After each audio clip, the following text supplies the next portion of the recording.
ሰበር ዜና ከ10 ሺህ በላይ የሚሆን የዩክሬን ጦር በሩሲያ ጦር መከበቡ ተሰምቷል።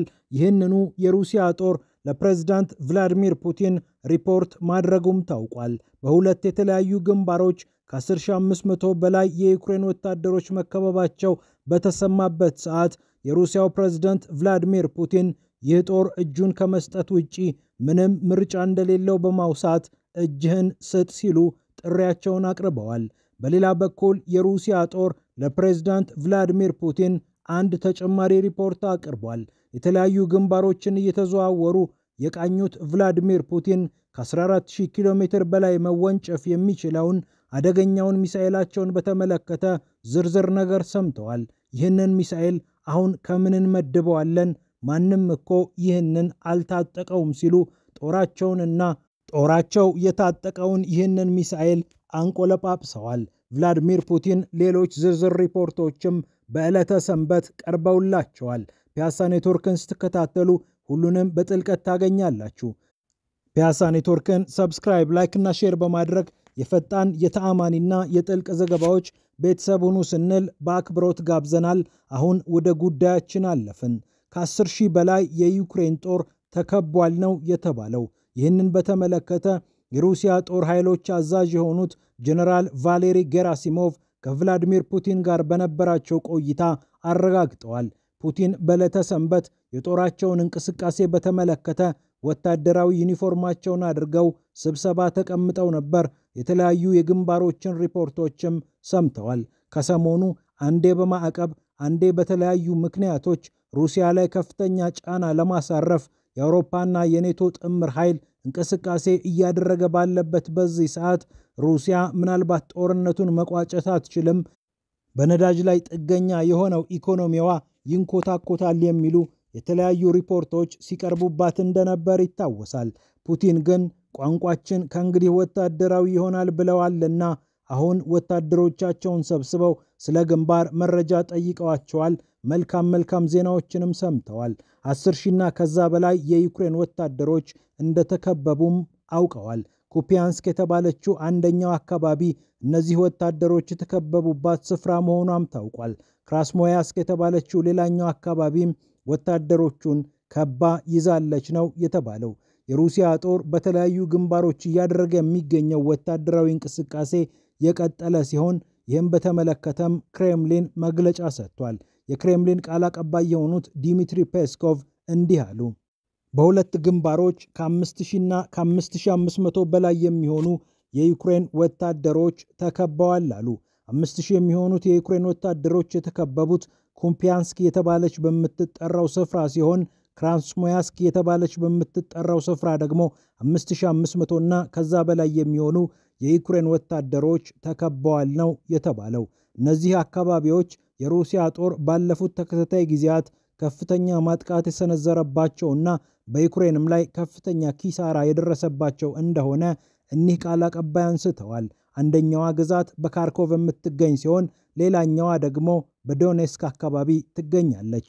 ዶኔስክ ሩሲያ የኔ ናት የምትላት ዶኔስክ ህዝባዊ ሪፐብሊክ የሚል መንግስት ተመስርቶም ከሩሲያ ጋር በኋላ የተቀላቀለች ግዛት ስትሆን ካርኮቭ ደግሞ ዩክሬን የኔ ናት የምትላት እንደሆነች ይታወቃል። ኩፒያንስክም እንዲሁም ክራስሞያስክም የዩክሬን ወታደሮችን ከማስከበብ ወደ ኋላ አላሉም። ኦስኮል እየተባለች የምትጠራዋን ወንዝ በተመለከተም የሩሲያ ጦር አስደናቂ ግስጋሴ አድርጎ ወደ ወንዙ ያለውን መተላለፊያ ሙሉ ለሙሉ መዝጋቱም ታውቋል። ይህ ደግሞ የዩክሬን ጦር እንዲቆረጥና በሁለት አቅጣጫ እንዲከበብ እንዲመታ ምክንያት ሆኗል ነው የተባለው።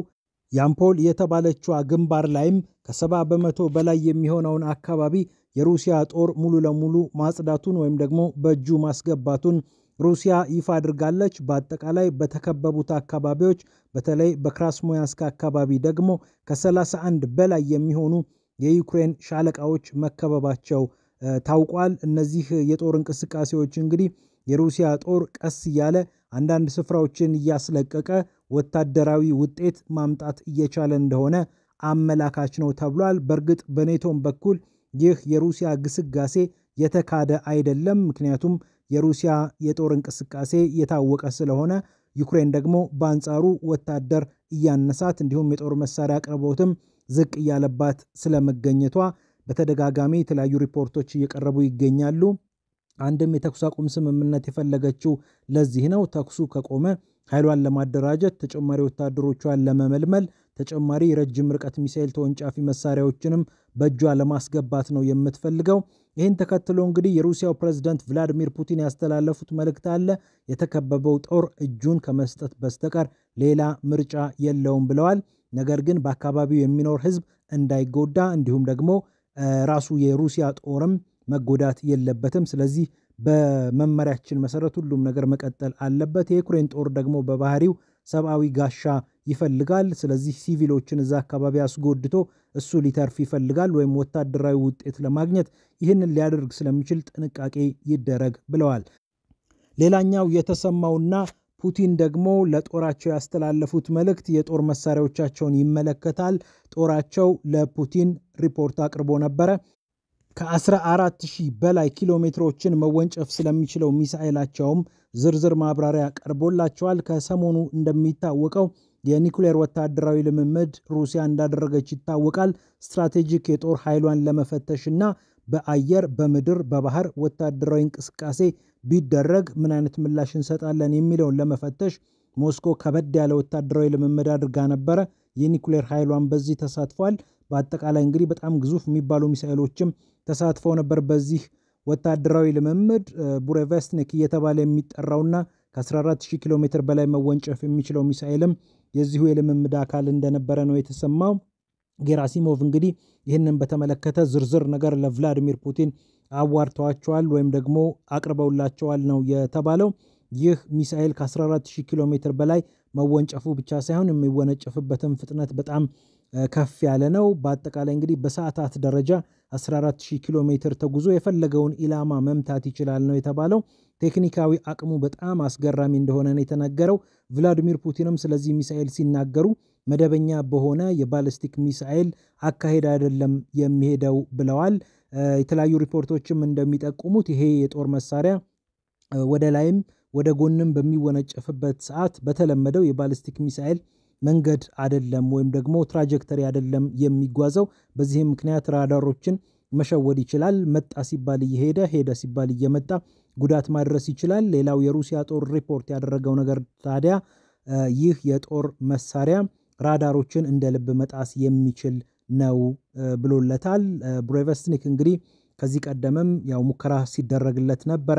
ገና ይሄኛው ጦርነት ሳይጀመር ከክራይሚያው ፍልሚያ በኋላ 2018 እንደ አውሮፓውያን አቆጣጠር ነበር ፑቲን የዚህን መሳሪያ እንቅስቃሴ በተመለከተ ይፋ ያደረጉት። ሲከታተሉት ነበረ። አሁን ደግሞ በጣም አስደናቂ መሆኑን አውጀዋል። ይህንን መሳሪያ እንግዲህ ከየትኛው የጦር መሳሪያ ምድብ ነው የምናስቀምጠው እስከማለትም ደርሰዋል። በአጠቃላይ ጦራቸው የታጠቀው መሳሪያ እጅግ አደገኛ መሆኑን እሳቸውን በኩራት ነው የተናገሩት። የትኛውም የዓለም ጦር እንዲህ አይነት የጦር መሳሪያ የለውም፣ በየትኛውም ዓለም ብትፈልጉ እንዲህ አይነት የጦር መሳሪያ የለውም ብለው እንግዲህ መሳሪያቸውን አሞካሽተዋል። ከሰሞኑ እንግዲህ የአውሮፓ ህብረት ማዕቀብ እየጣለ እንዲሁም ደግሞ አሜሪካም ማዕቀብ ውስጥ እየገባች ትገኛለች። የሩሲያን ኢኮኖሚ ካላዳከም ነው በስተቀር ሩሲያ ጦርነቱን መሸከም የሚችል ኢኮኖሚ እስካላት ድረስ ረጅም ጊዜ ዩክሬንን እያደቀቀች ወደ አውሮፓ ቀስ ብላ ትመጣብናለች በሚል ስጋት ብዙዎች እንግዲህ ይህንን እንቅስቃሴ እያደረጉ ይገኛሉ። ከወደ ብራሰልስ ከወደ ዋሽንግተን በኩል የነዳጁ ጉዳይ የጋዙ ጉዳይ እንደተጠበቀ ሆኖ ፑቲንና መንግስታቸው ግን በየትኛውም አይነት መንገድ ያው በዲፕሎማሲያዊ መንገድ ይሄ ነገር እንዲፈታ እንፈልጋለን። ከዚህ ቀደምም ጦርነት ውስጥ የገባ ነው ወደን አይደለም ተገደን ነው። ምክንያቱም የኔቶ መስፋፋት አንድ አይደለም 5 ጊዜ ያህል ታግሰን ከ5 ዙር በላይ ከ5 ሞገድ ወይም ዌቭ በላይ ተስፋፍቶብን ነው ኔቶ እዚህ ደረጃ የደረስነው እና ታው ስንል ስላልተሰማን ነው እንጂ እኛ ጦርነት ወዳድ ሆነን አይደለም ማለታቸው ይታወሳል ቭላዲሚር ፑቲን። እና አሁንም ቢሆን ለዲፕሎማሲያዊ መንገዶች ክፍት ነን ብለዋል። ነገር ግን በወታደራዊ መልኩ መጨረስ እንችላለን ብለዋል። ከዚህ ቀደም እንግዲህ ከተወሰኑ ቀናት በፊት የፒያሳ ኔትወርክ ተከታታዮችም እንደምታስታውሱት የቀድሞው የሀገሪቱ ፕሬዝዳንት ዲሚትሪ ሜድቬዴቭ በአሁኑ ሰዓት የሀገሪቱ ብሔራዊ የደህንነት ካውንስል ምክትል ሰብሳቢ ናቸው። አንድ ከበድ ያለ መልእክት አስተላልፈው ነበረ። ልክ አሜሪካ በጋዝና በነዳጅ ምርት ላይ ማዕቀብ ስትጥል በተለይ በሁለቱ በግዙፎቹ በሮስኔፍትና በሉኮይል ኩባንያዎች ላይ ማዕቀብ በጣለችበት ሰዓት ዲሚትሪ ሜድቬዴቭ የተናገሩት ነገር ነበረ። አሁን ነገሩ ግልጽ ሆኗል። በወታደራዊ ቋንቋ ሁሉንም ነገር መጨረስ ይኖርብናል ብለዋል። ያው የዲሚትሪ ሜድቬዴቭ መልእክት የፑቲን መልእክት እንደሆነ ነው የሚነሳው። ምክንያቱም ፑቲን ዲፕሎማሲያዊ ግንኙነቱን ላለማበላሸት በሜድቬዴቭ አንደበት ወይም ደግሞ ብዕር በኤክስ ገጻቸውን በተለያዩ ማህበራዊ መድረኮችም ስለሚያወሩት ማለት ነው በእሳቸው አማካኝነት መልእክቶቻቸውን ያስተላልፋሉ የሚል ነገር በተደጋጋሚ ይነሳልና የሜድቬዴቭ መልእክት የፑቲን መልእክት ነው ተብሎ ተነስቷል። አሁን ደግሞ ወታደራዊ ዩኒፎርማቸውን አድርገው የግንባር አዛዦቻቸውን የጦር ኃይል አዛዦቻቸውን አነጋግረው ከጀነራሎቻቸው ጋር መክረው እንዲህ ነው መደረግ ያለበት እንዲህ ነው መደረግ የሌለበት ብለው አቅጣጫ አመራር ሰጥተዋል። ስለዚህ በወታደራዊ ቋንቋ ሁሉንም ነገር እንጨርሳለን ብለዋል። የተከበበው የ10,000 የዩክሬን ጦር እጣ ፈንታ ምን ይሆናል የሚለውም ጉዳይ የሚታይ ይሆናል ማለት ነው። ከዚህ ቀደም እንግዲህ ኩርስክ ግንባር ላይ እንዲሁ በሺዎች የሚቆጠሩ ወታደሮች ተከበው ነበረ። እንደውም ለመደራደር ፑቲን ያስቸገሩኝ ወታደሮቹን እንደከበቡ ስላወቁ ነበር ማለታቸው ይታወሳል የአሜሪካው ፕሬዝዳንት ዶናልድ ትራምፕ። ለማንኛውም እንግዲህ ይሄ ነገር ተሰምቷል በዕለተ ሰንበት። በቀጣዮቹ ቀናት ደግሞ ወታደራዊ እንቅስቃሴው ተጠናክሮ እንደሚቀጥል አመላካች ሆኗል። ሌሎች የጦር መሳሪያዎች ሌሎች ሚሳኤሎችም በሩሲያ በኩል ዝግጅት እያደረጉ ይገኛሉ ለመወንጨፍ። ቀጣዩ ጊዜ ትንሽ ከበድ ያለና በወታደራዊ ቋንቋ የሚሆን ነው እየተባለም ይገኛል። ፑቲንም ያላቸውን ወታደራዊ አቅም በማሳየት የመደራደር አቅማቸውን ከፍ ለማድረግ እየሞከሩ እንደሆነ መገመት ይቻላል። አውሮፓ፣ ኔቶ፣ አሜሪካ፣ ሌሎችም አጋሮች የኪየቭ አጋሮች የጦር መሳሪያዎችን እንደ ልብ ማምረት አይችሉም እንደ ሩሲያ። ስለዚህ በፍጥነት ጦርነቱን መቋጨት ለፑቲን ምርጫ የሌለው ጉዳይ ሆኗል። ረጅም ጊዜ በፈጀ ቁጥር ኢኮኖሚው እንዳይጓተት ወይም ደግሞ ኢኮኖሚያዊ እድገቱ ወደ ኋላ እንዳይል ፑቲን ይህንን መንገድ ሊሄዱበት ይችላሉ እየተባለ ይገኛል። እስካሁን ስትከታተሉን ስለነበራችሁ ከልብ እናመሰግናለን። ፒያሳ ኔትወርክን ስለተከታተላችሁ ክብረት ይስጥልን ብለናል። ፒያሳ ኔትወርክን ሰብስክራይብ፣ ላይክ እና ሼር በማድረግ የተአማኒ የፈጣንና የጥልቅ ዘገባዎች ቤተሰብ ሁኑ ስንል በአክብሮት ጋብዘናል። ሰላም ለዓለማችን።